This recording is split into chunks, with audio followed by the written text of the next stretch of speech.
Good afternoon, everyone. So today I will be going to discuss to you about the active transport. So as you can see, we have an analogy here. So this analogy describes the difference between the active transport and passive transport. So when we say active, it required energy. While unlike sa passive transport, it doesn't require energy. So let's move on to the meaning of active transport. So, active transport, molecules move against the concentration gradient low to high. So, it also moves from an area of low concentration to an area of high concentration or up the concentration of gradient. So, it also required added energy. So, as you can see in the picture, so here is the ATP, or which stands for adenosine triphosphate. In the left corner, what we call this the high concentration, and this is the low concentration. So active transport is also divided into two ways according to the source of the energy used to cause the transport. So first, the primary active transport and secondary active transport. So when we say primary active transport, this energy is derived directly from the breakdown of adenosine triphosphate. So the secondary active transport, it means that the energy is derived secondarily from the energy that has been stored in the form of ionic concentration difference between the two sides of a membrane. So, primary active transport. So, they use the energy directly from hydrolysis of adenosine triphosphate. So, we have here a sodium potassium pump, calcium pump, hydrogen potassium pump, and hydrogen proton pump.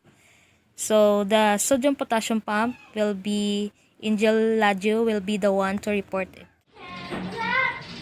So this time, my part to you is to present in all eukaryotic cells functions of sodium-potassium pump. So the first one is to maintain sodium-potassium concentrations difference across the cell membrane. And the second one is to maintain the volume of the cell. And then the third one, it causes negative electrical charge inside the cell electrogenic pump. And then the fourth one, the lastly, is the essential for oxygen utilization by the kidneys. So now this time, let's go here to the calcium pump. So calcium ions are normally maintained at extremely low concentration in the intracellular cytosol of virtually all cells in the body at a concentration about 10,000 times less than in all extracellular fluid. And then, that achieved mainly by the two primary active transport calcium pumps, and one is in the cell membrane and pumps calcium to the outside of the cell. And the next one is the other pumps calcium ions into one or more. So this time, let's go here to the hydrogen potassium pump. Gastric glands parietal cells, hydrochloric acid secretion pumps hydrogen ions into gastric lumen in exchange for potassium. Ventral tubulus, intercalated cells in the late, distal tubulus, and cortical collecting duct secretion of hydrogen ions and reabsorption of potassium ions. The next one is proton pump. So this is to present in lysosome and in endoplasmic reticulum, and then the next one is pumps proton from cytosol in these organelles. We have here the secondary active transport. So the secondary active transport is the, is the energy utilized in the transport of one substance that helps in the movement of the other substance.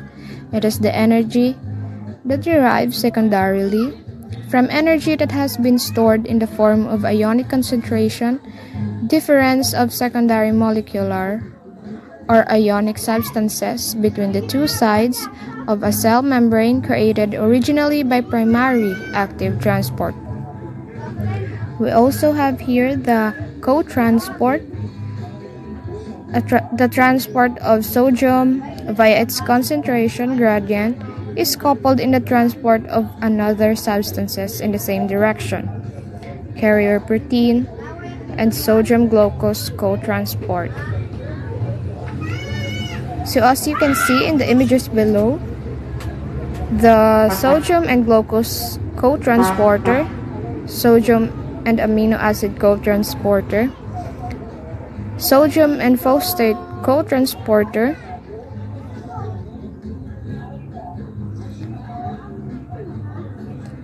where the co-transporter moves the substances in the same direction.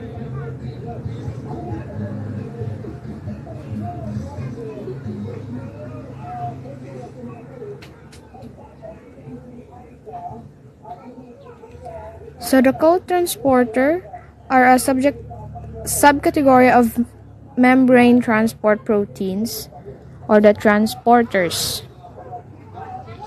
that couple the favorable movement of one molecule with its concentration gradient and unfavorable movement of another molecule against its concentration gradient.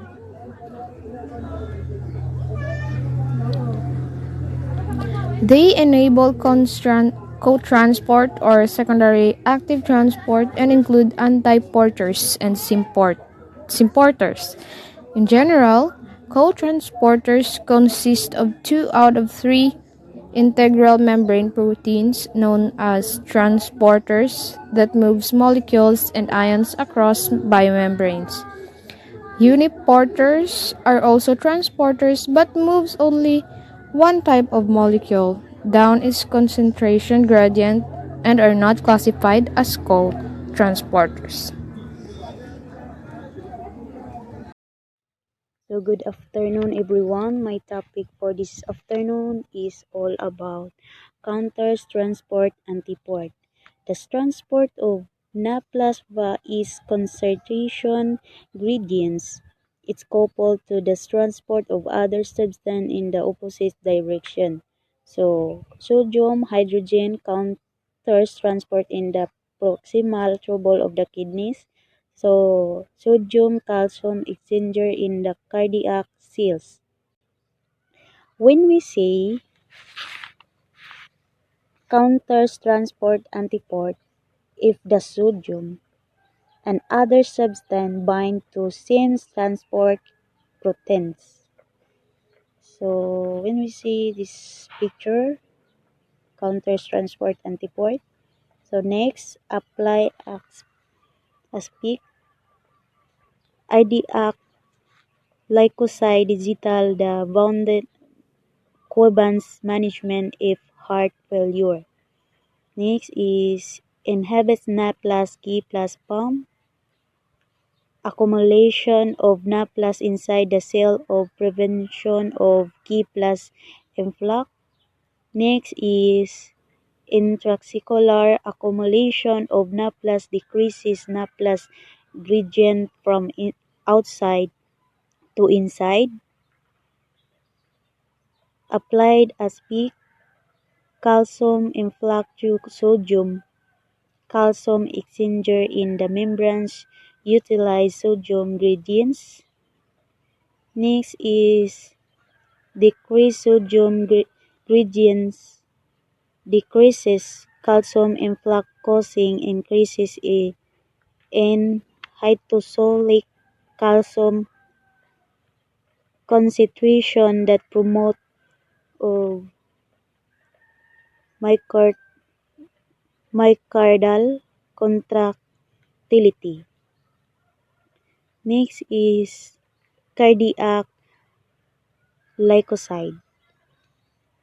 So when we see cardiac glycoside, it is a organic compound that increase the output force of the heart, decrease its rate of contraction by inhibiting the circular sodium potassium cagitiphosphamide. So thank you.